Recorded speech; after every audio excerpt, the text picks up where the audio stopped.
Hoy, Romel! Ano naman ginagawa mo dyan at tulala ka na naman? Ate naman eh. Sa pangangarap na nga lang ako nagiging masaya eh. Sumisingit ka pa. Oh, bakit hindi ka naman masaya?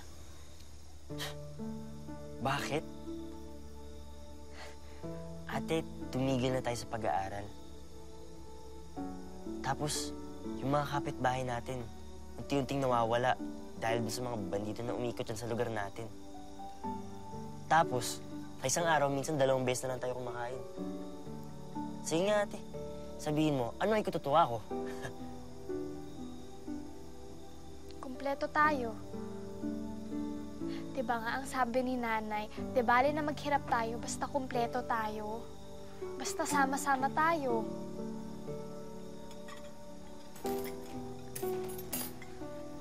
Mukhang naghahanda na yata ng hapunan si nanay. Sige na, bababa na ako. At ikaw naman, sumunod ka, ha?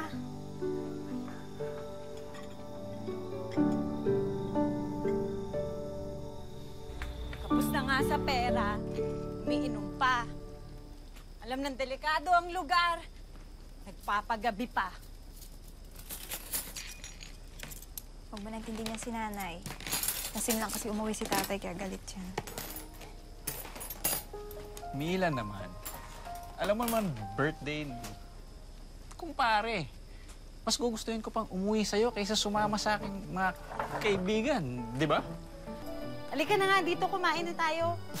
Halika na, kumain na kayo.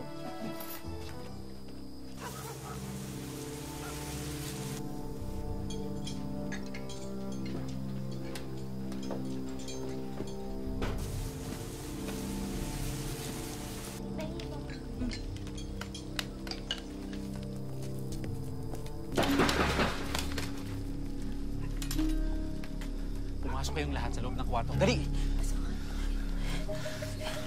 Sige. Akong bahala. Kung ano mang problema, lumabas kayo ng bintana. Huwag na huwag kayong lalabas dito. Naintindihan mo, Mila? Oo. Halika na, pumasok na sa loob.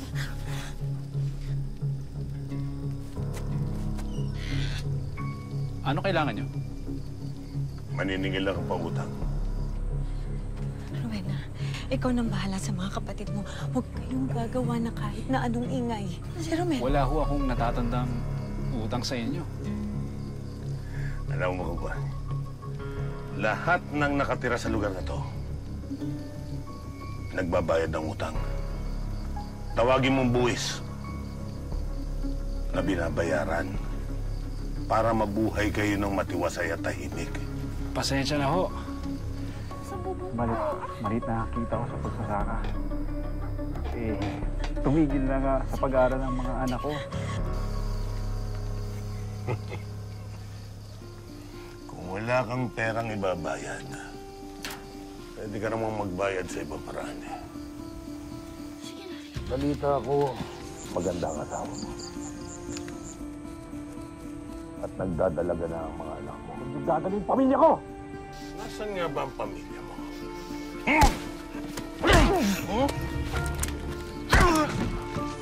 Nathan! Nani! Nani, huwag po! Huwag po! Huwag po!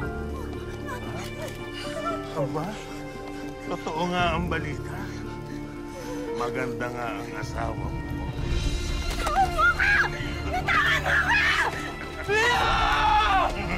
Bitawan mo ka! Bitawan mo! Matigas ka! Ano wala mga marimba? Ha? Alam mo kung alin ang mas masakit? Yung nakikita ang mahal mo sa buhay na nasasaktan.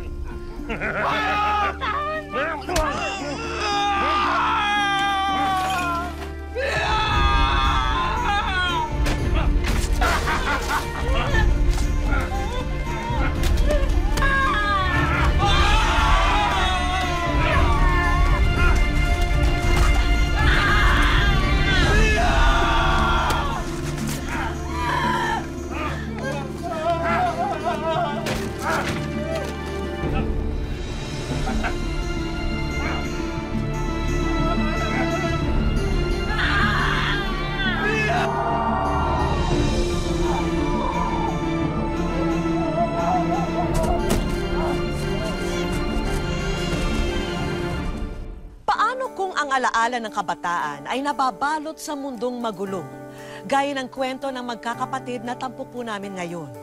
Dahil sa mga karumal-dumal na tagpo, maagang inagaw ang kanilang kamusmusan. May pag-asa pa ba ang kanilang kinabukasan, gayong ang kahapon nila ay may lamat na ng karasan. Magandang hapon po mga kapuso. Ako po si Vicky Morales at ito po ang Wish Ko Lang. Sa'yo na uli ang asawa mo. Mira! Sarap. Mga hayop kayo! May araw rin kayo! Bakit ipagpapabukas pa ba natin? Ngayon na!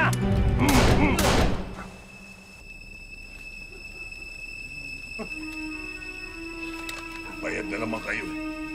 Kaya na!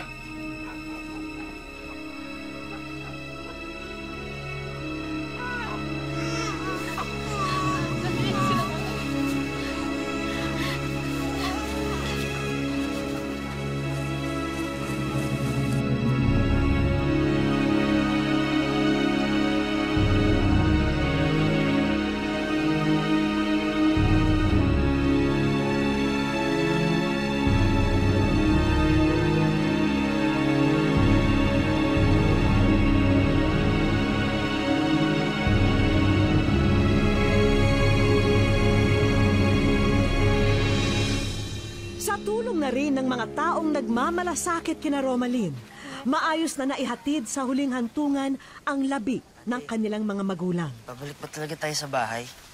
Baka mamaya bumalik yung mga Wala na bandido tayong dun ibang tapos... pwedeng puntahan, Romel. Padala ako ng sulat kay Tito Jerry sa Antipolo. Pero matagal pa yun bago makarating sa kanya. Paano tayo mabubuhay? Ako hindi naman ako marunong mga isda eh. Bahala na. Sa bahay na natin pag-usapan.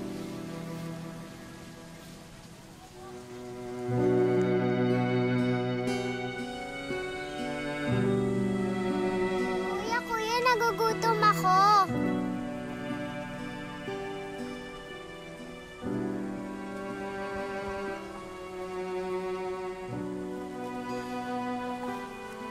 Ate, saan ka pupunta?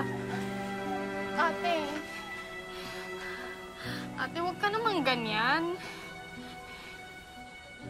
Sa'yo kami binili ni nanay dahil ikaw yung panganay. Ikaw na ngayon ang panganay. Ayoko na! Ate, huwag mo naman kaming iiwan ng mga kapatid mo. Wala na nga si nanay at...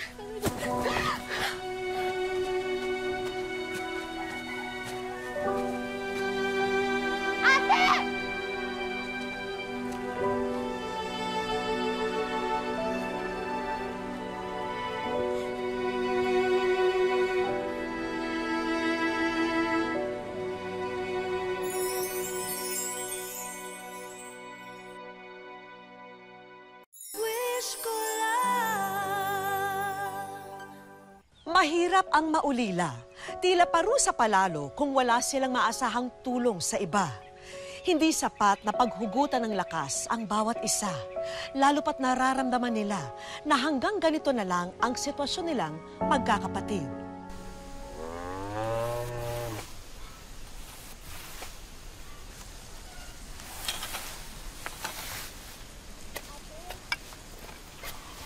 Nagugutom sila, Angelica. Wala na tayong bigas sa kaulam.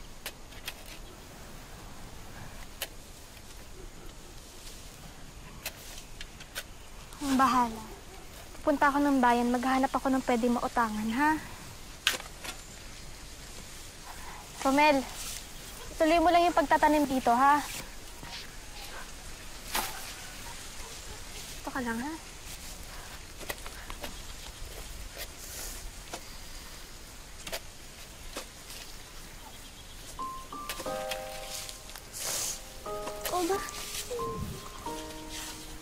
Bakit ka umiiyak? Ha?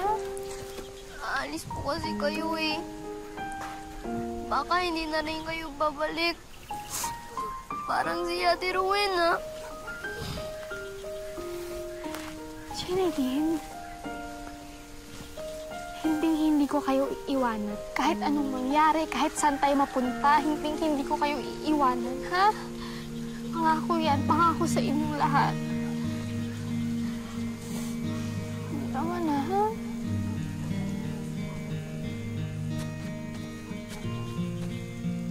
Ate, may paparating oh.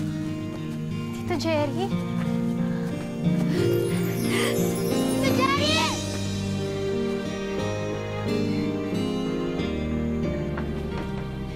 Oy, bilisan niyo na dyan. Nag-aantay si Tito.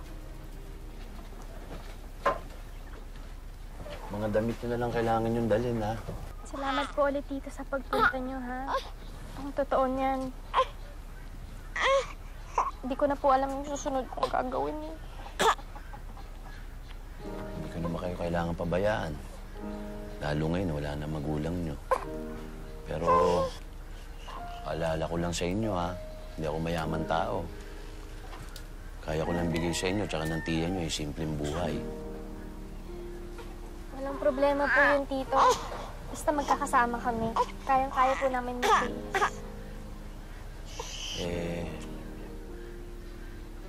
Iniisip nga namin ng tiya Edna nyo kung ipaampun natin si Norilyn at Jenilyn sa ibang tao.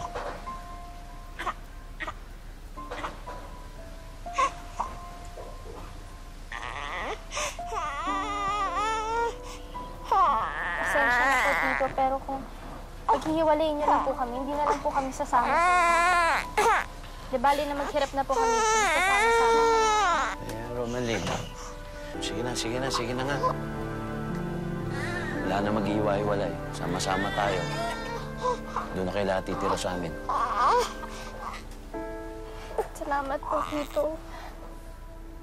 Natuloy ang pagkupkop kina Romelyn ng kanilang Tito Jerry. Ngunit sa halip na makapagsimula ng panibagong buhay, mistulang nakamarka na kay Romel ang matinding takot sa tuwing naalala ang trahedyang sinapit ng kanilang mga magulang. Pasok na, Romel. Oh, Edna, ito yung mga bagong anak natin. Si Romel, si Jenilyn, si Bunso, si Norilyn. Ang ate nila, si Romalyn at June, si Angelica. Natutuwa ko makilala kayong lahat. Nakahanda na yung kwarto ninyo sa itaas. Tara, samahan ko kayo. Alay, ha?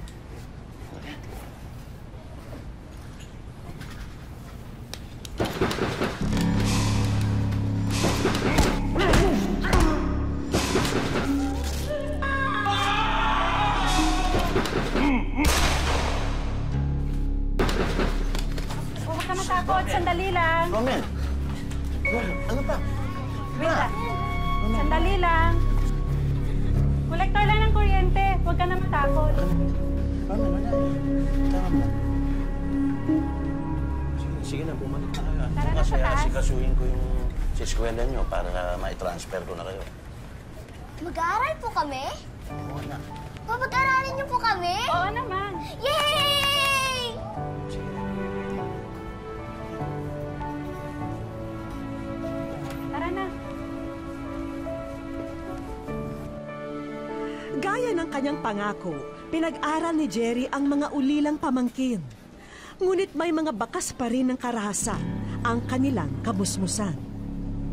Lahat ng nakatira sa lugar na to, nagbabayad ng utang. Tawagin mong buwis na binabayaran.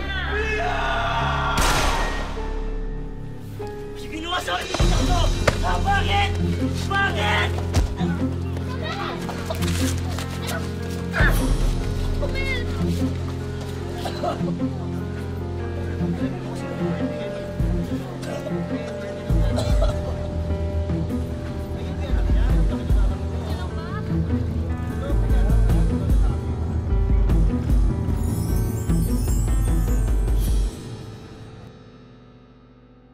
Wish ko lang.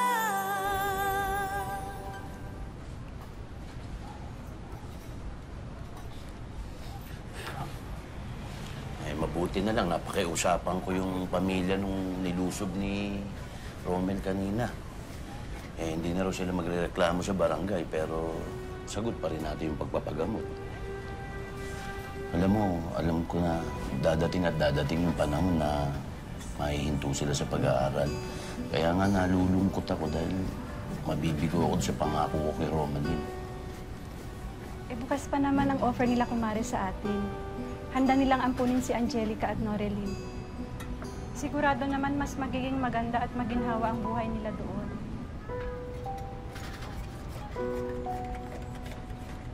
Romaline! Romaline!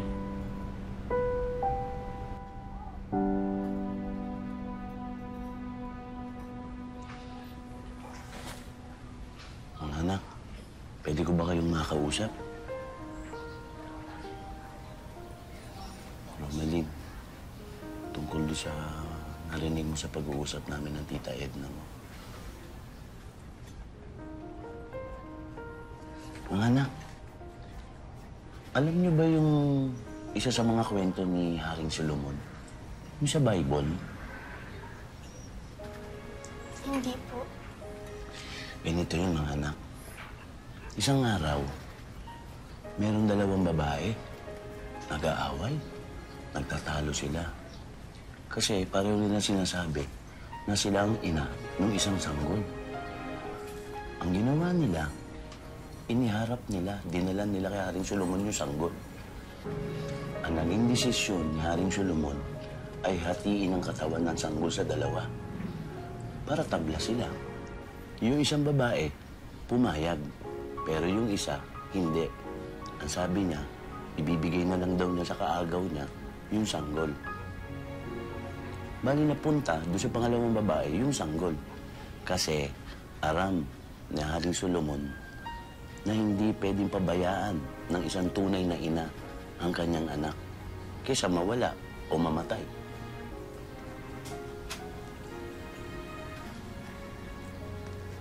Mas gusto niya na mapunta yung anak niya sa ibang tao. Basta buhay lang yung baby. Romaline, naiintindihan mo ba o naunawaan mo yung sinasabi ko?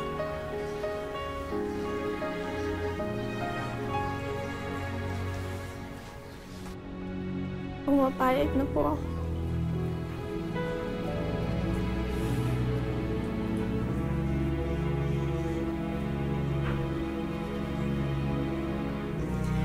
Pumapayag na po ako na ipampun sila.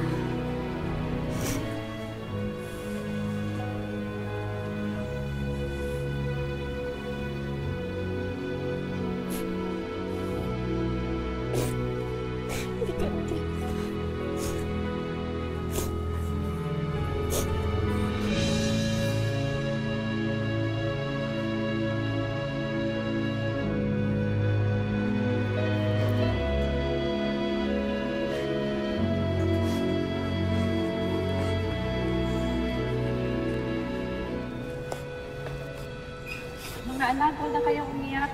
Nangako naman sila na hindi nila ipagkakait sa inyo yung mga kapatid nyo. Pwede nyo naman sila dalawin paminsan-minsan. Hayaan nyo na mga anak. Papaalam naman natin sa kanila na ampun lang sila. Pero kayo pa rin yung mga tunay nilang kapatid. Alam niyo, mahirap man, pero kailangan natin gawin to eh. Sigurado naman ako giginawa ang buhay nila doon. Bagamat mabigat sa kalooban ni na Romaline na mawalay sa mga nakababatang kapatid, napapayag na rin siya na ipaampun sila dahil mas malaki ang posibilidad na mapaganda ang kinabukasan nila sa pangangalaga ng iba.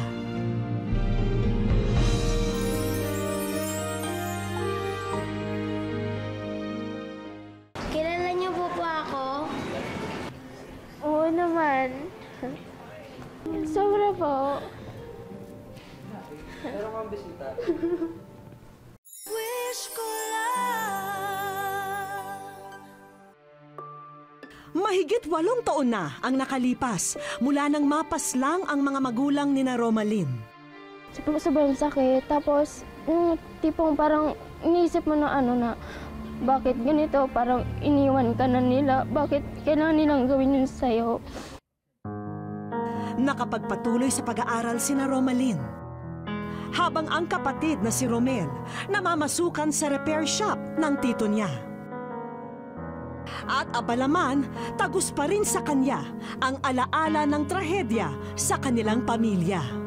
Sa palagay ko po kasi kahit sino naman po, kung ganun po yung makikita, hindi po makatarungan yung ginawa nila. Siguro po hanggang paglaki, baka po hindi nila makalimutan. Maliban sa naulila sila sa mga magulang, napilitang ipaampun din noon ang dalawang nakababata nilang kapatid. Isang desisyong masakit, pero mas makabubuti raw para sa lahat. Siguro po kung bibigyan ako ng pagkakataon, gusto ko po na makasama ko po yung mga kapatid ko po. Sana po magkita-kita po kami. Nung araw ding yon, inanyayahan ko sina Romalyn, Jenny at Romel para personal silang makausap. Hello! Romalyn! Ikaw si Romel, tapos si Jenny. Halika po kayo. Welcome sa Wish Ko Lang. Halika. Labis akong humanga sa katatagan nilang magkakapatid sa kabila ng mga dagok nila sa buhay. Masasabi niyo bang nakapag-move on na kayo kahit papano o imposibleng mangyari yun sa pinagdaanan niyo? Ano po? Ang hirap po kasing kalimutan po sila eh. Lalo na po doon sa nangyari sa papa ko. Pinagkait man sa kanila ang maraming pagkakataon, ang mahalagay nananatili pa rin ang magkakapatid sa pagkapit nila sa pag-asa. Hudyat na rin ito para iabot ko kina Romalyn ang munting pagkilala namin sa inspirasyong dala ng pagkikipaglaban nila sa pagsubok sa buhay. Meron akong gustong ibigay sa inyong souvenir galing sa aming programa na alam namin pagkukuhanan ng inspirasyon ng maraming nanonood sa aming programa. Kasi kakaiba talaga yung pinagdaanan nyo, pero nakukuha nyo pa maging matatag. Kahit na nawalan kayo ng magulang, nahiwala ng mga kapatid nyo sa inyo, pinili nyo pa rin na mabuhay, at pinili nyo pa rin na magmahal. Kasama ang aming grupo, sinamahan namin ang magkakapatid upang ipakonsulta si Romel sa espesyalista ukol na rin sa epekto ng nasaksihan niyang pagpaslang sa magulang. Ang pasyente natin ay nagkaroon ng trauma. Ang tawag dito ay post-traumatic stress disorder, na ikaw ay nakaranas ng isang matinding pangyayari na hindi siya ordinaryo, pag-intindi, pag-unawa. At kapag sila ay nasa mode, kailangan pakinggan sila. Hayaan lang yung space na yon. Let them address or ventilate yung nararamdaman nila. Hangad ni na Romalyn na makapagtapos ng pag-aaral. Kaya naman sa tulong ng isang kaibigan, kami na ang gumawa ng paraan upang maging posible ito para sa kanila. In behalf of STI College, nahahandog namin ang gift of knowledge and sana makatulong ito sa pagtupad ninyo ng inyong mga pangarap. Congratulations! Congratulations! Ito pong binigyan na po para sa amin ng mga kapatid ko. Makatulong po ito sa amin para makatapos. Ayun lang po. Maraming salamat po. Pagkatapos ay nagtungo kami sa kainang ito. Ang buong akala ni na Romalyn, andito kami para sa isa lamang munting salo-salo. Hanggang sa isang tinig ang pumukaw sa kanilang atensyon. Hi ate, kamusta na po kayo? Miss you. Kilala niyo po ako? Oo naman. Yung kapatid ko po kasi nagsalita. Dito ba siya? Gusto mo na ba talaga makikita? Sobra po. Meron kang bisita.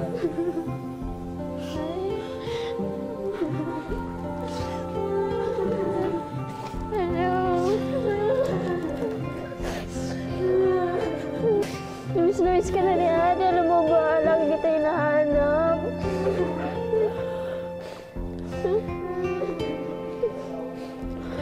Kumusta ka na? Laki-laki mo na. Ano, okay ka lang?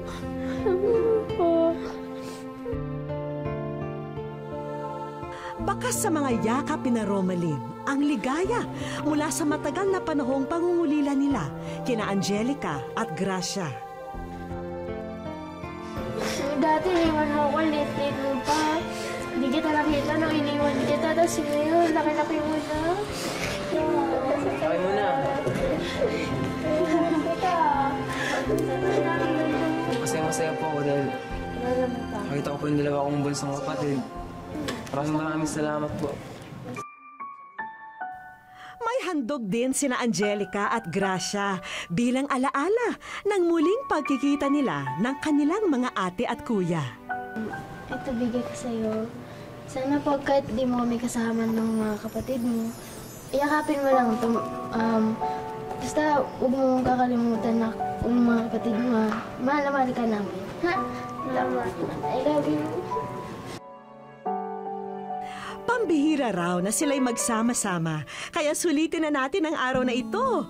Kaya naman dumiretso kami sa Toy Museum na ito para sa karanasang hindi nila malilimutan. Hello! Welcome din sa aking Toy Museum. Ako nga pala si Yexel. Yexel. Isa-isang nilibot ng magkakapatid ang mga laruang matatagpuan sa loob ng Toy Museum. Ito sila.